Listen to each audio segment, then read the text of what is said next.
Hello everyone, কেমন আছেন সবাই? আশা করি সবাই খুব ভালো আছেন। আজকে সকালবেলা থেকে ভ্লগটা শুরু করছি। দেখুন বাইরে কি সুন্দর ঝলমলে রোদ্দুর উঠেছে। তারপরে আমি এক গ্লাস এখানে জল খেয়ে নিলাম। ঠান্ডা জলই খেলাম, আজকে আর গরম জল খাইনি, কারণ গরম গরম লাগছিল। তারপরে আমি এখান থেকে দুটো খেজুর নিয়ে খেজুরগুলোও খেয়ে নিলাম। খেজুরগুলো খেতে খুব সুন্দর, মানে আমি যে খেজুরগুলো খাই তার থেকে এটা অনেকটাই আলাদা। এটা একটু মিষ্টি কম, খেতে বেশ ভালোই। তারপরে দুপুরে কি রান্না করব, এখানে পেঁয়াজ কলি ছিল, ওটা বের করলাম। আর লাউ পাতাগুলো আমার মা এসেছিল, উনি এগুলো বেছে দিয়ে গেছিলো। তা ভাবলাম লাউ পাতা ভর্তা করি আর আলু পেঁয়াজ কলি ভাজা, আর দেখা যাক কি রান্না করা যায়। তা সকালের ব্রেকফাস্টের জন্য এখানে আমি আটা মেখে নিলাম। রুটি করব, এখানে 5টা রুটিই করব, হাজব্যান্ডের 3টে, আমার 2টো।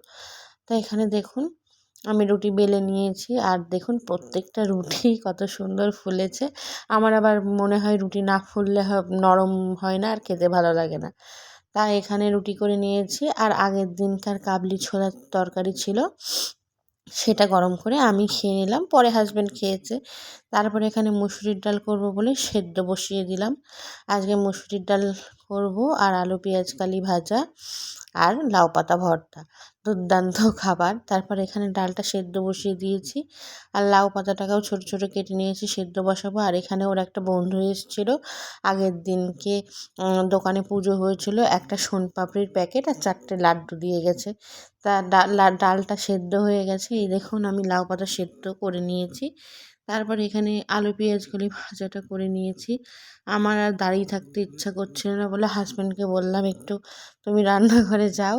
তো ও রান্নাঘরে আসলো, আমি আর ও মিলে একটু মজা করে নিলাম। তারপরে এখানে ভাজা কমপ্লিট আমার। তারপরে এখানে ডালটা বসাবো বলে একটা শুকনো লঙ্কা আর 5 ফোড়ন দিয়ে ওর মধ্যে রসুন একটু গ্রেট করে নিয়েছি, দিয়ে ডালটা আগে থেকে সেদ্ধ করে রাখা ডালটা দিয়ে দিয়েছি। তারপরে পরিমাণ মতো লবণ হলুদ দিয়ে নিয়েছি, আমরা ডালে একটু মিষ্টি খাই তাই একটু চিনিও দিয়ে নিয়েছি। এই দেখুন ডালটা আমার ফুটে গেছে পুরো। এখানে লাউ পাতা সেদ্ধ করে নিয়েছি, এবার পেস্ট করব লাউ পাতা, পেঁয়াজ, রসুন, কাঁচা লঙ্কা। ডালটা দেখুন আমার পুরোপুরি কমপ্লিট। এখানে পেস্ট করে নিয়েছি। তারপরে কড়াইতে সাদা তেল দিয়ে ওর মধ্যে কালো জিরে ফোড়ন দিয়ে আগে থেকে পেস্ট করে রাখা লাউ পাতাটাকে দিয়ে দিয়েছি, দিয়ে পরিমাণ মতো লবণ, হলুদ আর চিনি দিতে আপনারাও ভুলবেন না, কারণ এতে টেস্টের ব্যালেন্সটা দারুণ আনে। এরকম করে শুকনো শুকনো করে আমি লাউ পাতাটাকে রান্না করে নিয়েছি। ভর্তা তো গরম গরম ভাতের সাথে দারুণ লাগে। এই দেখুন আমার লাউ পাতা ভর্তাটা প্রায় মানে কমপ্লিটেরই, দেখে যতটা জল শুকিয়ে আসবে তত তাড়াতাড়ি হবে। এই দেখুন লাউ পাতা ভর্তাটা পুরোপুরিভাবে তৈরি হয়ে গেছে। এরকম শুকনো শুকনো হলেই আপনারা বুঝতে পারবেন যে লাউ পাতা ভর্তাটা কমপ্লিট। তো আজকে এই দেখুন, আর আজকে দুপুরের মেনু ছিল গরম গরম ভাত, মুসুরির ডাল, আলু পেঁয়াজ কালি ভাজা আর লাউ পাতা ভর্তা। ওদিকে একটা অমলেটও করে নিয়েছি, কারণ আমি খিচুড়ি স্কুল থেকে একটা করে ডিম পাই, তার জন্য একটাই অমলেট করে নিয়েছি। তো কেমন লাগলো আমার এই ভিডিওটা অবশ্যই কমেন্ট করে জানাবেন, আর প্রথম থেকে শেষ পর্যন্ত ভিডিওটা দেখার জন্য সবার অনুরোধ রইল। ধন্যবাদ।